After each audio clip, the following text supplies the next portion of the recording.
그러면 2단원이 다 끝났으니까 우리 교과서 77쪽에 있는 스스로 정리하기를 한번 풀어보도록 하겠습니다. 잠깐 여기서 여러분들은 멈춤을 하고 교과서 77쪽을 한번 펼쳐봐서 풀어보시기 바랍니다.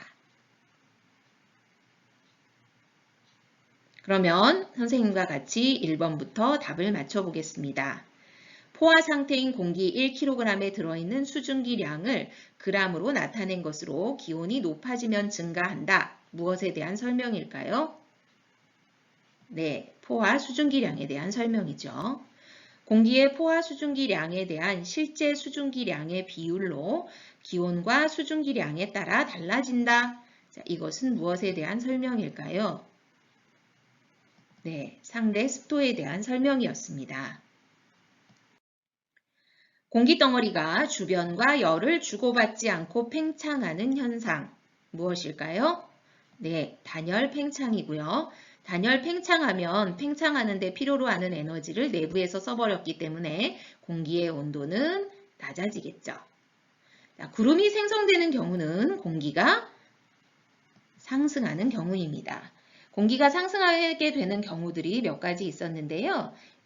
지표면이 불균등하게 가열될 때, 공기가 산을 타고 오를 때, 따뜻한 공기와 찬 공기가 만날 때, 그리고 저기압 중심으로 공기가 모여들 때였었습니다. 자, 구름의 생성 과정은 오늘 첫 시간에도 얘기를 했었었는데요. 자, 공기 덩어리가 상승하면 단열 팽창이 일어나 공기 덩어리의 온도가 낮아지고요. 공기 덩어리가 계속 상승해서 온도가 낮아지면 이슬점에 도달해서 수증기가 응결하고 물방울이 모여 하늘 높은 곳에 떠 있는 구름이 되게 되겠습니다. 자, 구름에서 지표로 떨어지는 비나 눈을 우리는 무엇이라고 그랬었냐면 강수라고 얘기했었는데요. 중위도나 고위도 지역에서는 0도씨 이하의 차가운 구름 속에서 얼음 알갱이에 물방울에서 증발한 수증기가 달라붙어 무거워지면 지표면으로 눈이나 비가 되어 떨어지게 돼서 강수가 이루어진다. 우리가 이런 학설을 빙정설이라고 얘기했었죠.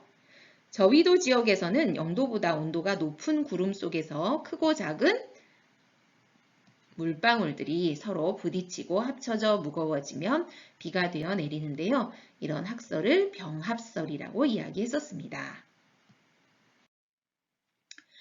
자, 옆쪽을 보면 그래프는 하루 동안 기온과 상대 습도의 변화를 나타낸 것이다. 그래프의 모습이 보이는데요. 기억과 니은은 각각 무엇을 나타내는가 하고 봤어요. 그러면 이걸 알아보려면 시간대별로 변화하는 모습을 보면 되겠는데요. 먼저 여기서 보이는 이 주황색 선을부터 살펴보게 되면 이 주황색 선은 살펴보니까 지금 2시에서 3시, 4시 이때가 가장 온도가 높죠. 그러니까 이것은 기온에 해당하게 될 거고요. 그때 이 기온하고 반대에 해당하는 것은 상대습도라고 그랬었죠.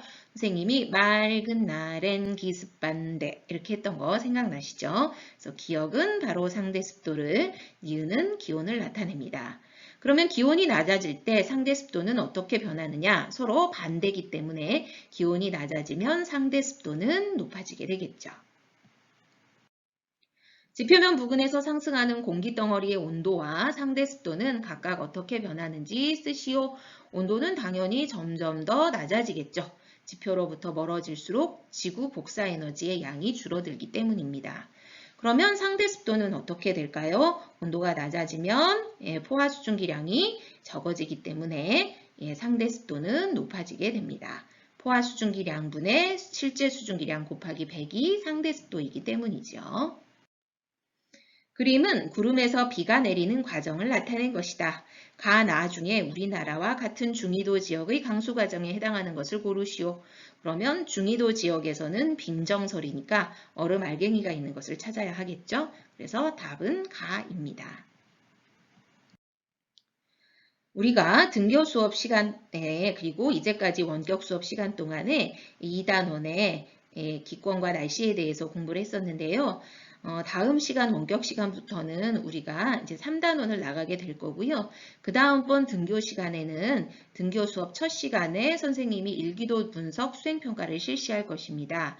일기도 그림을 보고 해당하는 계절과 그렇게 판단한 이유, 영향을 미치는 기단의 종류, 그 다음에 기압 배치, 해당하는 계절의 날씨 특징을 적는 수행평가를 실시합니다.